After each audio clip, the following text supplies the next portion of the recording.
Bir şagird gecə 2-yə qədər dərs oxuyur və bunu hər gün eləyir. Hər gün gecə 2-yə qədər, 3-ə qədər dərs oxuyur. Yuxusuna haram qatır. Gecə-gündüz çalışır və imtahana girir. Amma gözlədiyi nəticəni əldə edə bilmir. Səncə onu məyus eləyən, keyfini pozan və ya daha ağır hallarda depressiyaya salan nədir? Sualların çətin olması, imtahanda müəyyən texniki səbəblərin, nasazlıqların baş verməsi və ya digər neqativ hallar qətiyyən deyil dostlar. İnsanı, şagirdi ən çox məyus eləyən onun gözləntiləridir. Ola bilər valideyni də məyus olacaq. Niyə? Çünki ondan daha çox şey gözləyirdi. Yəni əsas məsələ gözləntilərdir. Gözləntiniz yerinə yetmədiyi üçün, gözləntinizdən daha az yığdığınız üçün, gözləntinizdən daha az nəticə əldə elədiyiniz üçün sizin keyfiniz pozulur, pis olursunuz, məyus olursunuz və ruhsal olaraq, mənəvi olaraq çökürsünüz. Və bu təkcə şagirdlərdə yox, valideynlərdə də, müəllimlərdə də var. Ümumiyyətcə bütün insanlarda var. İnsan hər hansı bir işi görür, amma gözləntisinin altında nəticə əldə edəndə istər-istəməz məyus olacaq. Bu qaçınılmaz bir faktdır. Təhsil sistemində isə hər kəs gözlənti ilə çalışır və ya gözlənti ilə yaşayır. Şagird deyir ki, bu qədər oxumuşam, söhbət oxuyanlardan gedir də, oxumayan, məsuliyyətsizlik eləyən şagirdləri bir kənara qoyuram. 90-dan yuxarı yığmalıyam, 80-dən yuxarı yığmalıyam, 100 almalıyam. Valideyn deyir ki, oğlum gecə-gündüz çalışır, qızım gecə-gündüz çalışır, ondan 100 gözləyirəm. Ən az 95 plus yığmalıdır. Rəqəmlər şərt olaraq deyirəm. Və ya müəllimin gözləntisi ondan ibarətdir ki, mən kifayət qədər yaxşı öyrətmişəm, necə lazımdır, özümü, müəllimliyimi, pedagogikamı tətbiq eləmişəm və şagirdlər hamısı yaxşı başa düşməlidir. Bu da müəllimin gözləntisidir. Amma nəticə fərqli olanda hər kəs məyus olur. Və burada əsas problem nəticədə deyil, nəticədən əvvəl qurulan ssenaridədir. Yəni gözləntidə. Təhsildə gözlənti 3 yerdən yaranır. 1. Müqayisədən. Yəni filan kəs 95 aldı, mən də almalıyam. Bir gözlənti yaranır. Gözlənti ssenarisi qurulur. 2. Süni motivasiya və ya içi boş motivasiya. Sən istəsən hər şeyi bacararsan. Tamamilə süni bir motivasiyadır. O insanı maksimum o bir atımlıq barut deyirlər. Yəni ondan başqa bir şey yaramır. İnsan istəsə bir çox şeyi bacara bilər, amma hər şeyi bacara bilməz. Birinci, biz öz potensialımızın da fərqində olmalıyıq. Mən 100 kilo qaldıra bilmirəmsə, istəsəm qaldıraram. Xeyr, mənə nəyimə lazımdır 100 kilo? Mən 70 kilo qaldırmalıyım. Qaldırım 70 kilonu bəsimdir. Başqa bir işə yönəlim, orada 120 kilonu qaldırım. Məsəl üçün. Üçüncü gözlənti isə keçmiş nəticələr. Bir və ya bir neçə dəfə yüksək bal əldə eləməyin və ya yüksək nəticə əldə eləmək, bu demək deyil ki, bundan sonra da hər zaman yüksək nəticə əldə edəcəksiniz.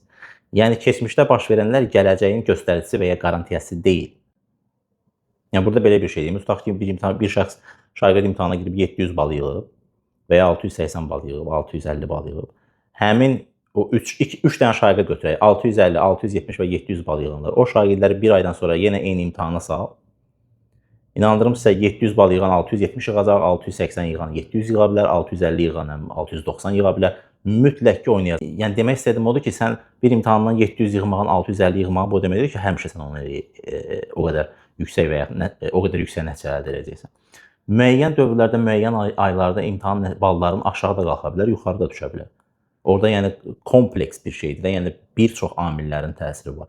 Amma burada demək istədiyim əsas məqam o gözlənti məsələsində. Şagird tutaq ki, imtahandan əvvəl bir neçə sınaqda yüksək bal yığıb, belə bilir, imtahanda da həmin civarda bal yığılacaq. Olmaya da bilər. Çünki imtahan anında tamam başqa bir şeydir. Stres idarəsi var, həyəcan idarəsi var, fənlər arasında əlaqənin balansının qurulması var, düşüncələrin idarə olunması var, psixologiya var. İmtahandan sonra nələr olacaq? İmtahandan bir gün əvvəl, bir neçə gün əvvəl, bir neçə əvvəl yaşanmış hər hansı bir hadisənin beynində neyronlar arasındakı əlaqəsində problem olanda bir neçə sual getdi. Yəni burada o bayaq misal verdim, 700 bal yığan şagird o demək deyil ki, hər zaman 700 yığacaq. Eyni əməliyyat, yəni eyni imtahan, fərqli şərtlər daxilində fərqli nəticələr verə bilər. Demək istədiyim budur. Yəni keçmiş nəticələriniz gələcəyinizin qarantisi deyil. Belə bir gözlənti içində olsanız, ciddi şəkildə məyus olacaqsınız. Xüsusən burada yüksək nəticə əldə edən şagirdlərin mənəvi və psixoloji aləminə toxunmaq istəyirəm. Yəni onlarda ən çox problem yaranır. Çünki tutaq ki, 95 plus gözləyirlər, amma 70 yığırlar, 80 yığırlar. İmtahanda vaxt idarəsi, stres idarəsi və ya digər amillərə yaxşı riayət edə bilmirlər. Və yaxud da ki, bir şagird vardı, mənə yazmışdı ki, mən 24-25-ci ilin buraxılış imtahanlarına əsasən hazırlaşmışam. Ona görə də indi 26-cı ildə imtahan əvvəlki son 2 ildən müqayisədə biraz çətin oldu. gözləntisi nə idi? 24-25-dəki kimi düşəcək. Halbuki onun heç kim onun qarantisini verməmişdi ki bizə. Ola bilər də bir il az çətin olar, bir il asan olar. O bilirsiniz nəyə bənzəyir? Bax, kənd təsərrüfatı ilə məşğul olanlar bu dediyimi daha yaxşı anlayacaqlar. Məntiqlə də anlamaq mümkündür də. Müəyyən bir torpaq sahəsi, 1 hektarlıq torpaq sahəsi. Ora hər il qarpız əkirsən. Bir il əkdiyin qarpızdan həmin torpaq, eyni torpaqdır da, yəni daha çox bar götürsən, daha çox qarpız çıxır belə deyək, daha çox gəlir əldə edirsən. Gələn il əkəndə daha az əldə edə bilərsən. Çünki o bir il ərzində şərtlər başqa idi də, yağış az yağdı, torpağın münbütlüyü aşağı düşdü və ya bir il yaxşı oldu, bir il nə bilim müəyyən o gübrələr falan verdin, yaxşı canlı hopdu torpağın. Hər il müəyyən dəyişikliklər ola bilər. Gözlənti məsələsi çox önəmlidir. Gözləntilərinizi balanslı şəkildə reallıqdan qopmayaraq, reallıqdan qopmamaq çox vacibdir dostlar. Ola bilər siz tutaq ki 100 balı hədəfləyirsiniz və yaxud da ki arzulayırsınız və ona gücünüz də çatır. Amma reallıq onu göstərir ki bizə. İmtahanda tutaq ki hər hansı bir neqativ bir hadisə baş verdi və ya hər hansı bir gözlənilmədən planınızda olmayan bir hadisə baş verdi. Belə bir söz də var, həyat siz planlar qurarkən başınıza gələnlər. Hər şeyi planlaşdıra bilməli ki, müəyyən bir şey baş verdi və gözləntinizdən az nəticə yığdınız. Bu demək deyil ki, dünyanın sonudur və yaxud da ki, ciddi şəkildə məyus olmalıyam, universitetə istədiyim fakültəyə girməyəcəm. Yəni, şagird imtahana bu gözlənti ilə girir. Mən 90 plus almalıyam, mən 80 plus almalıyam, mən nə bilim 50 yığmalıyam, 60 yığmalıyam, mənə qəbul olmaq üçün mütləq 50, minimum 51 lazımdır, 51-i yığmalıyam. Bu şəkildə beynini şərtləndirib imtahana girəndə artıq gözləntini özünə qoyub. Bu nə yaradır? Stres, həyəcan. Bunlar nəyə səbəb olur? Vaxtın doğru idarə olunmaması, həyəcanın, emosiyaların, düşüncələrin idarə olunmaması və nəticədə nə baş verir? Bildiyini də yaza bilmir.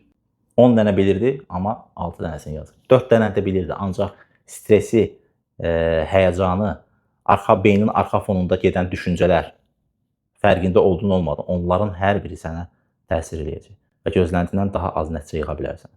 Yəni, burada demək istədiyim, əsas problem bilikdə olmur. 700 bal yığanla 680 bal yığan, 650 bal yığan arasında bir bilik fərqi yoxdur. Həmin anda imtahanda diqqətli olmaq fərqi var. Yəni, məsələ bilik məsələsi deyil.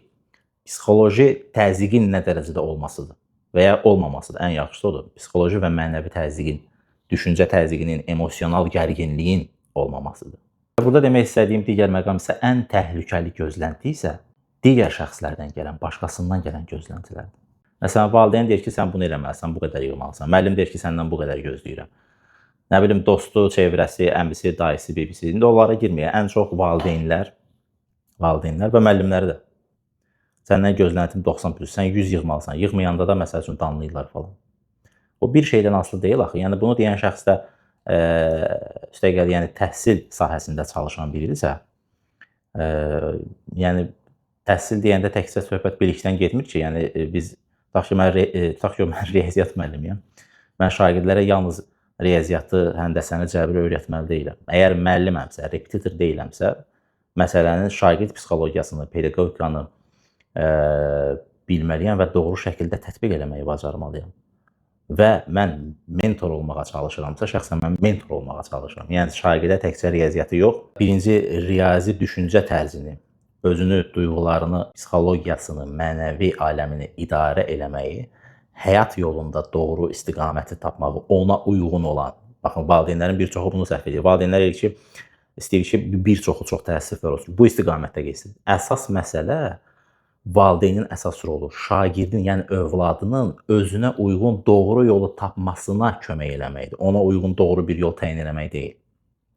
Övladının bacarığına, istəyinə, dünyada da ehtiyacı olan və gələcəkdə də gəlir əldə edə bilən, yəni bu 4 çoxluğun kəsişməsində yerləşən özünün mütləq istədiyi, amma burada rasional da düşünmək lazımdır. Yəni, emosional qərarlar vermək olmaz. Mən həkim olmaq istəyirəm, ağ xalat geyinim, nə bilim, hakim olmaq istəyirəm, o hakim xalatını, vəkil xalatını geyinmək istəyirəm. Bu emosional yanaşmadır. Belə ixtisas seçmirlər.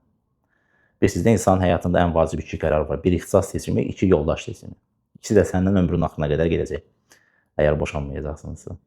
Belə bir şey deyim, yəni biz riyaziyyatda məsələni tutaq ki, həll eləmək üçün əvvəlcə məsələni oxuyuruq, verilənləri şərti qəbul edirik. Məsələn, bizə şərt verib ki, A nöqtəsindən hərəkətə başlayan maşın və yəni hər hansı bir nəqliyyat vasitəsi sürəti 60-dır, 3 saat ərzində nə qədər yol gedir? Burada verilənlər nədir? Maşın sürəti 60 km/saatdır, zaman 3 saat. Soruşulan nə qədər yol gedir? Bu verilənlər surəti və vaxtı verib, yolu soruşur. Verilənləri qəbul eləyib, o şərtlər daxilində biz məsələni həll edirik də. Yəni avtobusun sürəti fərqli olsa, 70 olsa və fərqli zaman soruşsa, 5 saat soruşsa, onda cavab 50-73-ə. Yəni fərqli şərtlərdə fərqli nəticə alacaqsınız. Amma söhbət real həyata gələndə, yəni həyatımızda baş verən hadisələr, məsələn şagirdlər üçün danışdırılır, indi imtahan. Burada biz verilənləri yox, istədiyimizi əsas götürürük. Yəni mən 90 plus istəyirəm, əla, amma onu əsas götürsən, imtahanda da onu yığa bilməsən, ciddi şəkildə mənəvi çöküş yaşaya bilərsən. İnsandan insana dəyişir də, bəzilərində ciddi olar, bəzilərində az olar, bəzilərində çox olar. Burada əsas məsələ sən birinci gözləntilərini balanslaşdırmalısan, özünü tanımalısan, gücünü tanımalısan, nəyə qadir olduğunu, nəyi bacardığını tanımalısan və ona uyğun, o nisbətdə real hədəflər qoymalısan. Reallıqdan qopdunuzsa, əmin olun ki, uğur sizdən işıq sürəti ilə qaçacaq. Hədəf qoyanda da, məqsəd təyin edəndə də reallıqdan qopmamalısınız.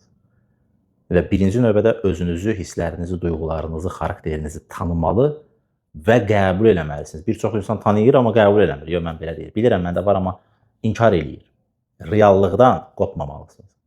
Çünki real həyatda yaşayır. Reallıqdan qopanda onda siz bu aləmdən qopursunuz. Bu aləmdən qopdunuzsa, bu aləmdə necə uğur əldə edə bilərsiniz? Yüksək nəticə əldə edə bilərsiniz. Və şagirdlərin digər elədiyi ən vacib səhvlərdən biri də, əgər şagird məqsədini mən 90 almalıyam və ya 100 almalıyam deyə qoyursa, özündə səhv bir gözlənti formalaşdırır. Bunun doğrusu nədir? Mən hazırki vəziyyətimdən 10 bal daha çox yığmalıyam. Daha ki, hazırda neçəyəm? 80. 10 bal daha çox yığa bilərəm. Və ya 20% nəticəmi artıra bilərəm, 15% artıra bilərəm. Bu daha realdır və tətbiq oluna biləndir. Və sonda da mütləq prosesi ölçmək lazımdır. Proses dediyim nədir? Mən o 10 balı artırmaq üçün daha çox çalışıram və ya fərqli yollar yoxlayıram. Daha yaxşı nəticə əldə etmək üçün daha yaxşı şeylər eləməliyəm. Baxın, o elədiyim, belə deyək də 80 bal yığıram hal-hazırda, 90 yığmaq istəyirəm. 80-dən 90-a qədər gəldiyim o proses çox vacibdir. Yəni əməyi qiymətləndirmək, nəticəni yox. Ola bilər mən 10% daha çox bal almaq üçün, nəticə əldə etmək üçün plan proqram qurmuşam və ona riayət etmişəm. Amma 10 bal yox, 5 bal artıq almışam, 85 almışam. Burada məyus olmaq da olar, amma normadan çox olmamalıdır dostlar.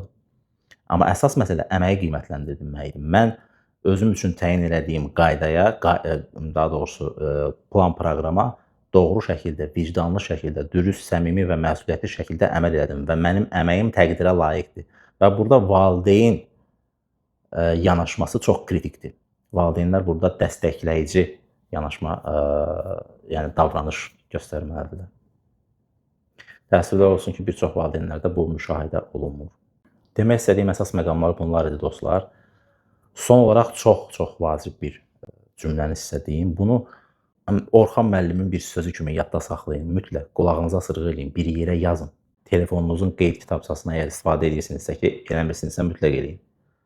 Hər şeyi beyində formalaşdıra bilməzsiniz. Onu da sərgiyə saxmaq üçün, sərgiyə və saxmana salmaq üçün qeyd kitabçaları var. Online, elektron ya dədə-baba qaydasında bir qeyd dəftəriniz olsun. Şəxsi qeydlərinizi yazdığınız, gününüzün, aylıq planların, proqramların olduğu bir kitabça olsun. Və ora Orxan müəllimin sözü deyə yazın. Səni məhv eləyən şey və ya məyus eləyən şey çətin suallar, imtahanın çətin olması deyil. Qısa olaraq belə deyim də. Səni məyus eləyən çətinlik deyil. Səni məyus eləyən, məhv eləyən yanlış gözləntilərdir. Əgər daha yaxşı nəticə istəyirsənsə, ilk olaraq özünü tanı və qəbul et. 2. Gözləntilərini azalt. Demirəm, dostlar, siz 90, 100, 80 bal yığma potensialına maliksinizsə, demirəm ki, gözləntinizi azaldın, 60 yığın. Bu, ən çox da o şagirdlərdə olur ki, şagird, yəni belə deyək də, 60 bal potensialına malikdir riyaziyyatdan. Amma 100-ü hədəfləyir. Ən çox da valideynlərdə olur problem. Yəni, mən bir çox hallarda rastlaşıram, şagirdi yoxlayıram, yəni görürəm ki, o olduğu potensialın üzərinə maksimum tutaq ki, 50% qoya bilər.